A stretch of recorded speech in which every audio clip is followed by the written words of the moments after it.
Thank you. I'm going to read the first 2 chapters of my book, and they're both really short. We wanted more. We wanted more. We knocked the butt ends of our forks against the table, tapped our spoons against our empty bowls. We were hungry. We wanted more volume, more riots. We turned up the knob on the TV until our ears ached with the shouts of angry men. We wanted more music on the radio. We wanted beats. We wanted rock. We wanted muscles in our skinny arms. We had bird bones, hollow and light, and we wanted more density, more weight. We were 6 snatching hands, 6 stomping feet. We were brothers, boys, 3 little kings locked in a feud for more. When it was cold, we fought over blankets until the cloth tore down the middle. When it was really cold, when our breath came out in frosty clouds, Manny crawled into bed with Joel and me. Body heat, he said. Body heat, we agreed. We wanted more flesh, more blood, more warmth. When we fought with boots and garage tools, snapping pliers. We grabbed at whatever was nearest and we hurled it through the air. We wanted more broken dishes, more shattered glass. We wanted more crashes. And when our pops came home, we got spankings. Our little round butt cheeks were tore up, red, raw, leather whipped. We knew there was something on the other side of pain, on the other side of the sting. Prickly heat radiated upward from our thighs and backsides. Fire consumed our brains, but we knew that there was something more, some place our pops was taking us with all this. We knew because he was meticulous, because he was precise, because he took his time. He was awakening us. He was leading us somewhere beyond burning and ripping, and you couldn't get there in a hurry. And when our father was gone, we wanted to be fathers. We hunted animals. We drudged through the muck of the creek, chasing down bullfrogs and water snakes. We plucked the baby robins from their nest. We liked to feel the beat of tiny hearts, the struggle of tiny wings.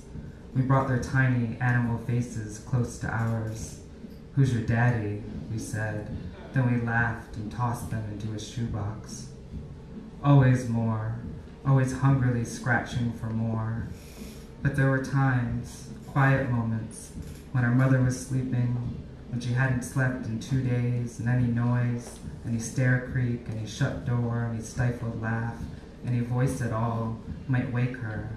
Those still, crystal mornings when we wanted to protect her, this confused goose of a woman, this stumbler, this gusher, with her backaches and headaches and her tired, tired ways, this uprooted Brooklyn creature, this tough talker, always with tears when she told us she loved us.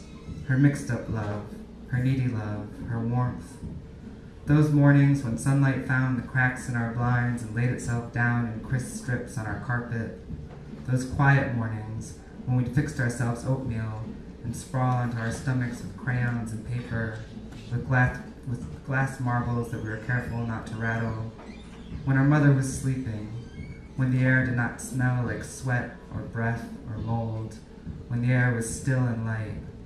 Those mornings when silence was our secret game and our gift and our sole accomplishment, we wanted less.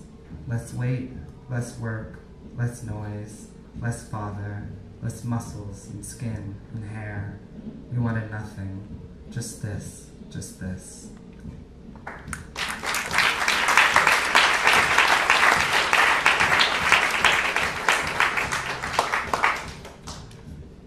This chapter is called Never Never Time. We all 3 sat at the kitchen table in our raincoats, and Joel smashed tomatoes with a small rubber mallet. We had seen it on TV, a man with an untamed mustache and a mallet slaughtering vegetables, and people in clear plastic ponchos soaking up the mess, having the time of their lives. We aimed to smile like that. We felt the pop and smack of tomato guts exploding. The guts dripped down the walls and landed on our cheeks and foreheads and congealed in our hair. When we ran out of tomatoes, we went into the bathroom and pulled out tubes of our mother's lotions from under the sink. We took off our raincoats and positioned ourselves so that when the mallet slammed down and forced out the white cream, it would get everywhere, the creases of our shut-tight eyes and the folds of our ears. Our mother came into the kitchen, pulling her robe shut and rubbing her eyes, saying, "Man, oh man, what time is it?" We told her it was 8:15, and she said, "Fuck," still keeping her eyes closed, just rubbing them harder. And then she said, "Fuck" again, louder, and picked up the tea kettle and slammed it down on the stove and screamed, "Why aren't you in school?" It was 8:15 at night, and besides, it was a Sunday. But no one told Ma that. She worked graveyard shifts at the brewery up the hill from our house, and sometimes she got confused. She would wake randomly, mixed up, mistaking one day for another, 1 hour for the next, order us to brush our teeth and get into PJs and lie in bed in the middle of the day. Or when we came into the kitchen in the morning, half asleep, she'd be pulling a meatloaf out of the oven, saying, "What is wrong with you boys? I've been calling and calling for dinner." We had learned not to correct her or try and pull her out of the confusion. It only made things worse. Once, before we'd known better, Joel refused to go to the neighbors and ask for a stick of butter. It was nearly midnight, and she was baking a cake for Manny. "Ma, you're crazy," Joel said. "Everyone's sleeping, and it's not even his birthday." She studied the clock for a good while, shook her head quickly back and forth, and then focused on Joel. She bored deep in his eyes as if she was looking past his eyeballs into the lower part of his brain. Her mascara was all smudged and her hair was stiff and thick, curling black around her face and matted down in the back. She looked like a raccoon caught digging through the trash, surprised, dangerous. "I hate my life," she said. That made Joel cry, and Manny punched him hard on the back of the head. "Nice one, asswipe," he hissed. "It was going to be my fucking birthday." After that, we went along with whatever she came up with. We lived in dream time. Sometimes Ma piled us into the car and drove us out to the grocery store, the laundromat, the bank. We stood behind her, giggling when she pulled at the locked doors or when she shook the heavy security grating and cursed. She gasped now, finally noticing the tomato and lotion streaking down our faces. She opened her eyes wide and then squinted. She called us to her side and gently ran a finger across each of our cheeks, cutting through the grease and sludge. She gasped again. "That's what you look like when you slid out of me," she whispered, just like that. We all groaned, but she kept on talking about it, about how slimy we were coming out, about how Manny was born with a full head of hair and it shocked her.